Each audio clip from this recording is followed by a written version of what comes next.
c'est l'heure des produits terminés.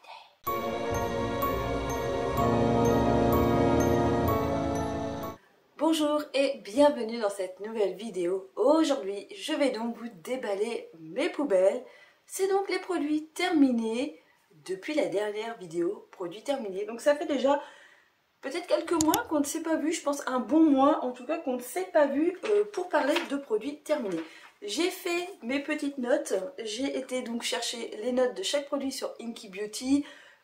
Comme ma tablette est morte, je peux pas l'avoir en direct, donc j'ai fait des petites notes. On s'adapte comme on peut. Dans ce sac, nous allons retrouver deux gels douche, le petit Marseillais. Oui, je suis repartie dans des achats de produits de gel douche non bio achetés en supermarché. Là, en l'occurrence, je les avais achetés sur une parapharmacie en ligne, voilà, pour compléter une commande. Ils étaient en solde.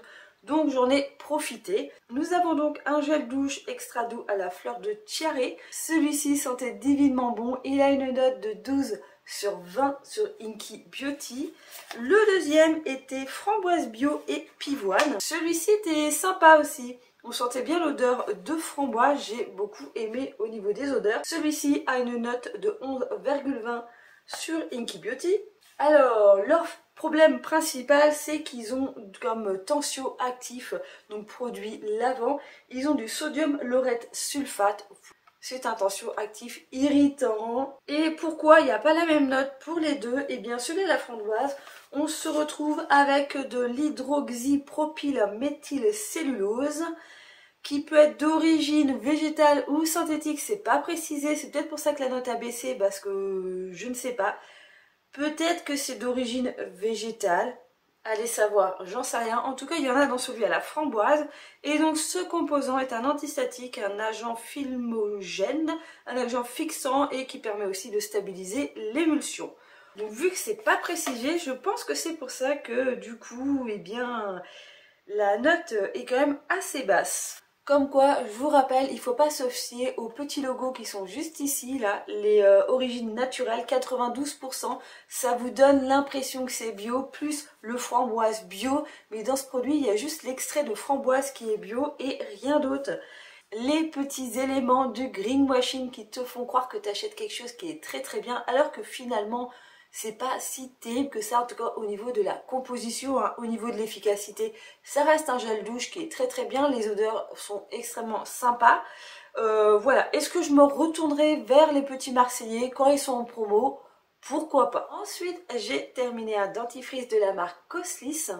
C'est donc un dentifrice protection intégrale, protection 8 en 1 carrément. Et on était à la réglisse bio et au menthol. Je déteste la réglisse, mais comme c'était associé à du menthol, je me suis dit pourquoi pas. Pareil, acheter sur une parapharmacie en ligne, bah justement au même moment que je crois que les gels douche pour pouvoir compléter une commande. Cossi, c'est une marque bio. Ce dentifrice a une note de 18,1 sur 20. Et moi, le seul défaut que je lui reproche, c'est qu'il n'a pas de fluor. J'aime beaucoup les dentifrices avec du fluor. Après, au niveau de l'odeur, c'était pas ouf, mais ça passait. Ouais, on sent quand même un petit peu l'odeur de réglisse, mais ça reste pas en bouche, donc ça passait, quoi. Et 8 en 1, alors pourquoi 8 en 1? Bonne question. Alors, prévention des caries, protection des gencives, renforce l'émail, action blancheur, haleine fraîche, élimine la plaque dentaire, antibactérien et anti-tache. Voilà. Comme beaucoup de dentifrices, hein, je trouve que l'appellation 8 en 1 est un petit peu exagérée, mais voilà, Cossis reste toujours une bonne marque. Est-ce que je retournerai vers leur dentifrice? Je crois avoir testé quand même pas mal de leur dentifrice et je n'ai jamais été totalement satisfaite. Donc non, je pense qu'on va arrêter avec les dentifrices bio. Je crois qu'il m'en reste encore quelques-uns. J'ai dû toujours un petit peu tenter comme ça sur les parapharmacies en ligne. Mais clairement, ça me correspond pas. Vraiment, il va falloir que j'arrête et que je retourne au bon vieux Aquafresh qui est déjà dans ma salle de bain. Ensuite, j'ai terminé une crème pour les pieds de la marque Pierrico. Alors, toute une histoire. Je l'avais commandée dans pas la dernière, l'avant-dernière commande que j'ai pu faire chez Pierrico. Sauf que, je sais pas, j'avais pas les yeux en face des trous. Je pensais que c'était une crème pour les mains. à l'huile de macadamia parce que je sais que ça nourrit et ça répare quand tu as des petites micro-coupures. Voilà, ça répare plus rapidement qu'une crème ordinaire. Et quand je l'ai reçue, je lui dis merde, c'est une crème pour les pieds. Bon, personnellement, je l'ai quand même utilisée pour les mains. Je m'en mettais le soir. C'est une crème qui fait le job. Alors, c'est pas non plus une crème méga réparatrice, mais je trouvais qu'elle hydratait vachement bien les mains, même si c'est une crème pour les pieds. Cette crème a une note de 13,8 sur 20 sur Inky Beauty. Alors, le problème, c'est qu'il y a du stéarate 2, du stéarate 21 et du sodium polyacrylate. Ce sont des composés étoxylés. Alors, moi, le problème, c'est surtout au niveau environnement, parce que tous ces composants ne sont pas filtrés par les stations d'épuration et se retrouvent dans nos rivières et dans la mer. Donc, c'est juste pour ça que je suis pas trop adepte des composés étoxylés. Mais bon, voilà, cette crème a fait le job. Je ne l'ai jamais utilisée sur les pieds, donc je ne sais pas s'il fonctionne réellement sur les pieds. Elle a donc de l'huile de noix de macadamia et de la vitamine E. Voilà, essentiellement, il n'y a rien d'autre qui permet de nourrir et de protéger la peau dans cette crème. Je ne pense pas la racheter parce que je suis pas du tout une adepte des crèmes pour les mains. C'est vraiment quelque chose que j'utilise quand je suis vraiment en galère au niveau des mains. Sinon, en règle générale, j'ai pas de problème en fait d'hydratation, de choses comme ça pour les mains. Je m'en occupe pas spécialement de mes mains. Ça reste vraiment très anecdotique le fait que j'achète des crèmes pour les mains. Ensuite, on va rester chez Perico car j'ai terminé ceci qui est une crème de nuit. Alors, c'est la crème nuit régénératrice suprême probiotique micro-ARN de lavande bio. J'ai beaucoup aimé cette crème. Je l'ai aussi utilisée en crème de jour. Généralement, quand je rentrais du boulot, alors voilà, c'est pas spécialement le matin, c'était plutôt ouais, l'après-midi, et que je trouvais que j'avais un grain de peau très granuleux, que ma peau réclamait en fait une certaine hydratation, je me mettais un petit peu de cette crème et ma peau revivait instantanément.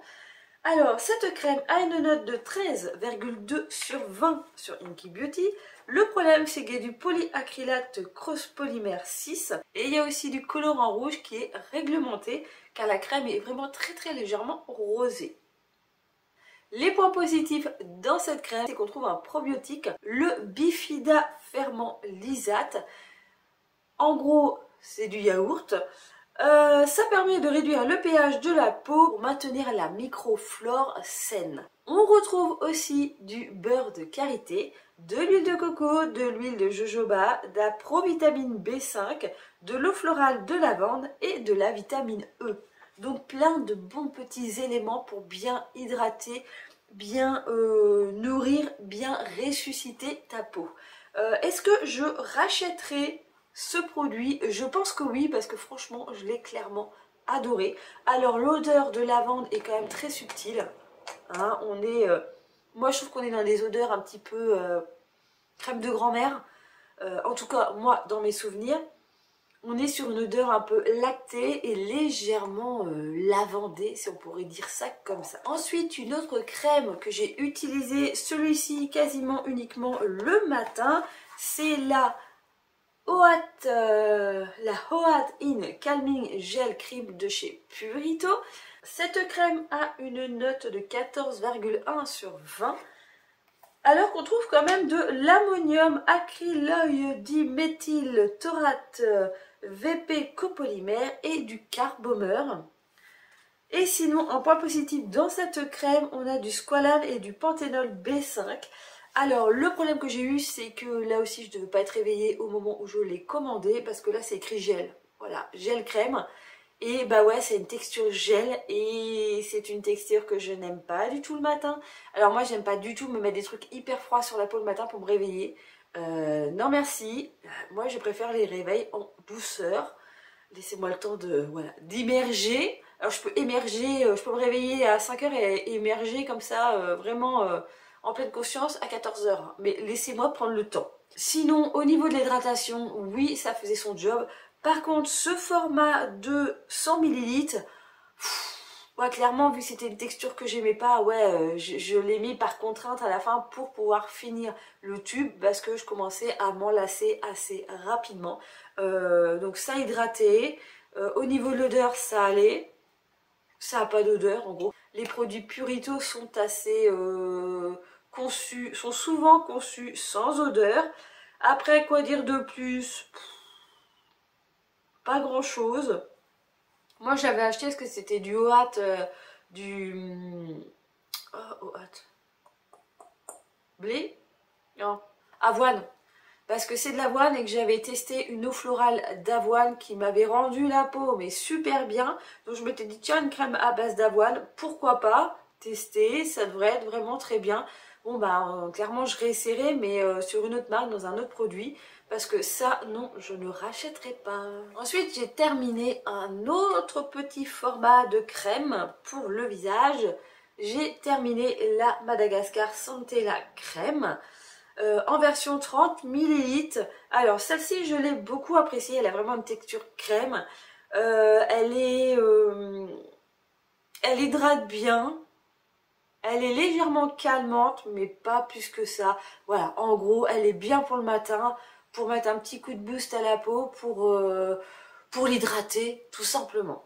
Alors ce produit a une note catastrophique de 10,9 sur 20 car on y trouve du carbomeur, du sodium carbomeur et de l'hydroxyéthylcellulose. Voilà. Sinon, il y a beaucoup d'extraits très intéressants dans cette crème. C'est pour ça que là, par rapport à tous les extraits, je me dis, mince, c'est un petit peu dommage qu'elle ait que cette note-là. Parce que donc, on a un extrait de Centella, c'est-à-dire de l'herbe du tigre. On a du niacinamide, on a de l'huile de macadamia, du beurre de karité, on a de l'huile de limonante, de la squalane, du panthénol, de l'huile d'olive, du soja, de la réglisse, de la céramide et des extraits de camomille. Clairement, j'ai apprécié cette crème plus que l'autre grand format. Est-ce que je réessayerai? Est-ce que je la rachèterai?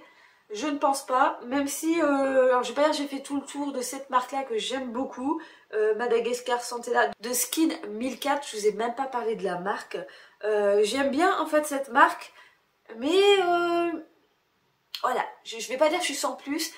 Leurs produits fonctionnent, c'est très bien, mais il me manque encore ce petit level au-dessus pour me dire ouais, elle est trop bien. Donc oui, je pense que je vais retenter une crème de cette marque-là, mais pas celle-ci. Ensuite, j'ai presque terminé parce que le tube est encore dans ma salle de bain, mais on est vraiment au fin fond. Voilà, je pense qu'il me reste pour une ou deux utilisations. C'est donc cette crème contour des yeux de la marque Sanoflore, Regard Hypnotica, soin restructurant, défatigant, regard. Pas très français ça, défatigant regard. Correction, cernes, poches et rides. Et c'est donc avec de l'hydrolat de bleuet. C'est un produit bio. Ce produit a une note de 15,8 sur 20, ce qui est quand même assez bas pour un produit bio. Je n'ai pas trouvé de composants mauvais dans cette composition. Et en point positif, nous avons donc de l'eau florale de bleuet, de l'extrait d'écorce d'arbre à soie, de l'huile de noix d'abricot, du beurre de karité et de l'extrait de sarrasin. Alors, cette crème, je l'ai commencée, je sais plus, c'est écrit dessus, mais c'est dans ma salle de bain. Je sais plus. Je vous mettrai là en dessous en combien de temps je vais utiliser.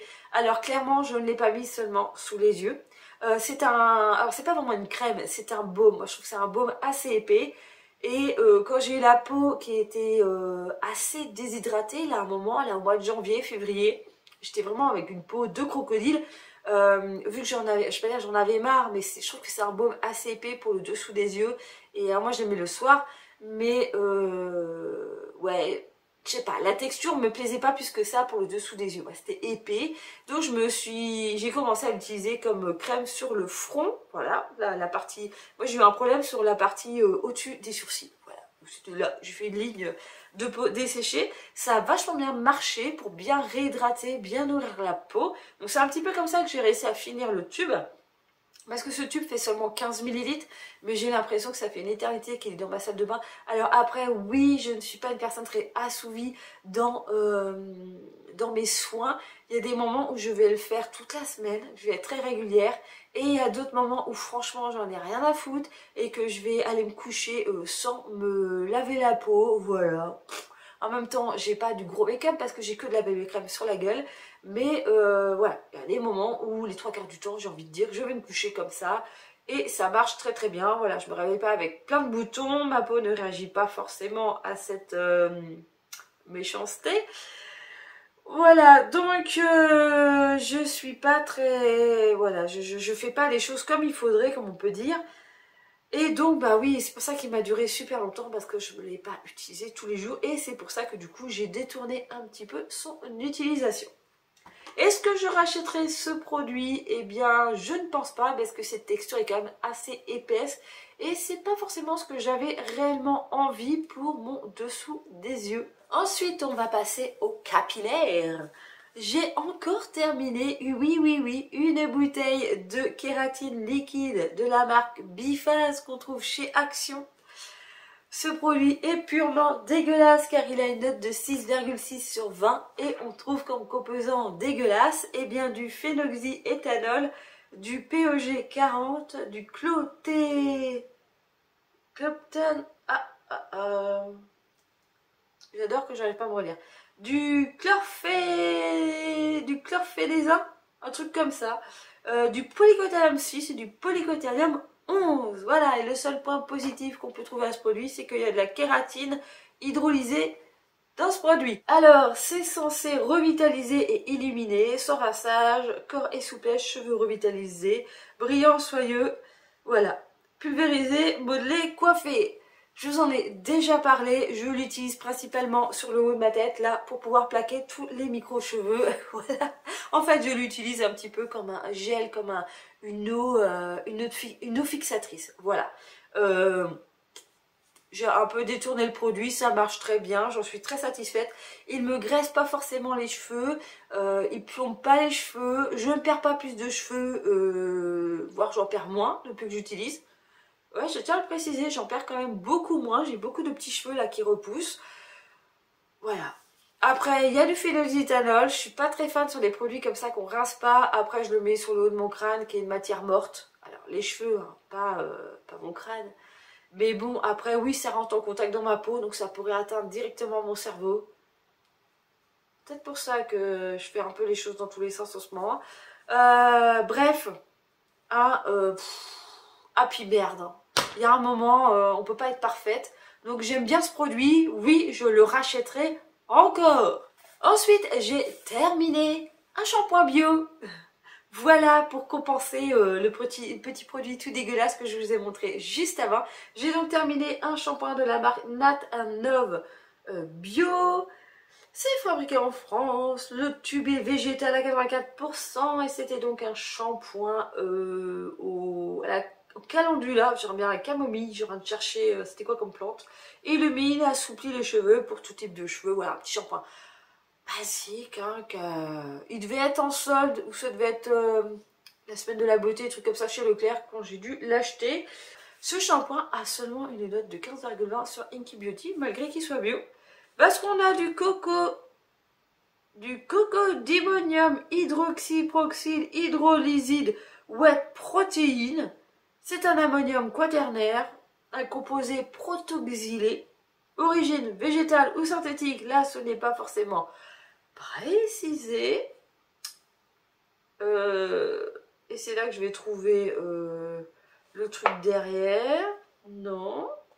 Alors, ce produit a une certification EcoCert, donc je pense qu'on doit être plutôt d'origine végétale que synthétique, parce que sinon, je pense que ça n'aurait pas pu passer. Le produit n'aurait pas pu avoir la certification. On va dire ça, donc je pense que la note est un petit peu baissée parce que c'est fait informatiquement et que c'est pas quelqu'un manuellement qui va analyser la composition sur cette application. Ce qui fait que voilà, on aurait pu relever un petit peu la note. Bon, sinon, en point positif, il y a de l'aloe vera dedans et du calendula. Voilà, c'est tout. Après, est-ce qu'il fait son job? Ouais, j'aimais bien.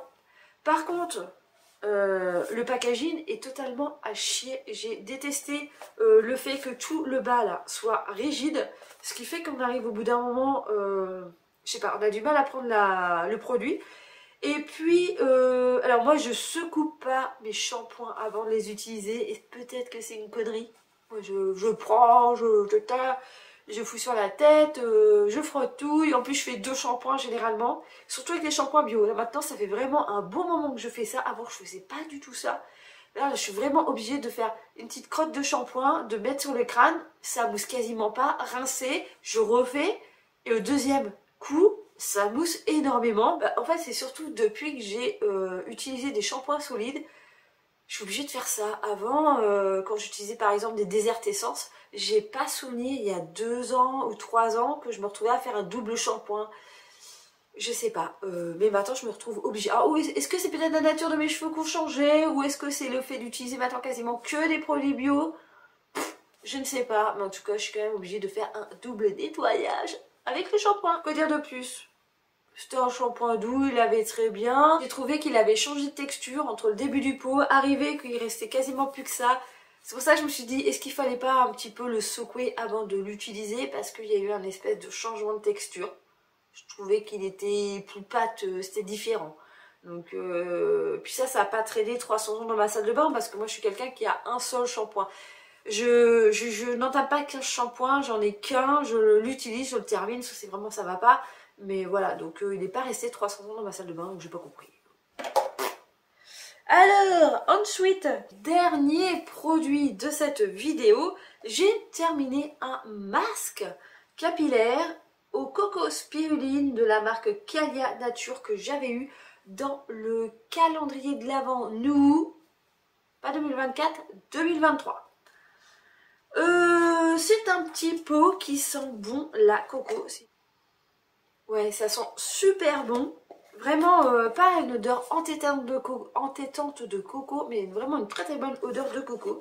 Alors, ce masque qui est donc naturel, vu que c'est vendu sur Nubox, qui est donc une marque qui vend des box bio et que des marques bio et naturelles. Il a une note de 14,4 sur 20, base qu'on retrouve du BN Trimonium méthosulfate. Donc c'est un ammonium quaternaire qui permet de lisser les cheveux.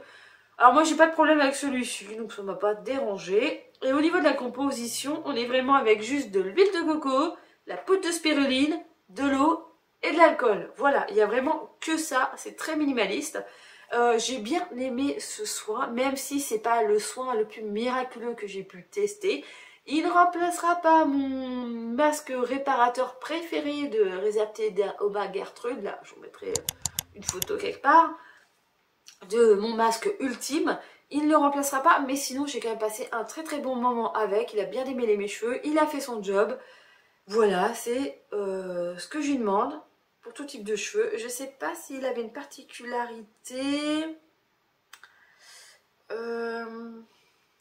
Soin protéiné qui nourrit, densifie, gaine la fibre capillaire. Bah oui, ça gaine avec l'ammonium quaternaire que je vous ai dit là, le BM Trimonium. Texture crémeuse, facile de démêlage, ouais c'est clair. Apporte de la brillance. Alors, moi je remarque jamais trop la brillance sur mes cheveux. Idéal pour les cheveux fragiles et cassants, ouais. À voir, peut-être que je rachèterai cette petite chose sur Nubox. Je me tâte à finir tout ce que j'ai d'avance et de me relancer dans un abonnement à Nubox. J'aurais tenu quelques années quand même, mais je me tâte quand même à me réabonner à cette box parce que j'aimais bien faire les vidéos de présentation, tout ça, de cette box. Donc voilà, je sais pas, je suis en méditation sur le truc. Mais comme j'ai 10 kilos de produits qui m'attendent dans ma boîte d'avance, je préférais quand même terminer d'abord tous ces produits-là avant de m'abonner. Alors là, vu ce que j'ai, même si je me tartine la gueule tous les jours et bien comme il faut, je pense que je pourrais m'abonner au mois de décembre. Voilà, donc oui, je suis susceptible de racheter ce produit. Et bien voilà, on est arrivé au bout de cette vidéo. J'espère que ça vous a plu. Si vous avez des produits que vous avez déjà testés, que vous avez envie de me conseiller, eh bien n'hésitez pas, les commentaires sont là pour ça. Sinon, n'hésitez pas non plus à me mettre juste une petite émoticône. Eh bien, on va mettre un rapport avec le dernier produit que je vous ai présenté, noix de coco. Je sais même pas si ça existe en émoticône, mais on doit trouver une noix de coco, un truc comme ça. Un palmier, voilà. Tout ce qui fait penser aux cocotiers, aux vacances, à l'été. Allez-y, de votre beau cœur. Voilà, ça me permet de pouvoir remonter un petit peu dans les stats. si ça vous dérange pas trop. Sinon, eh bien, moi, comme d'habitude, je vous fais plein de gros bisous et je vous dis à une prochaine vidéo. Bye bye!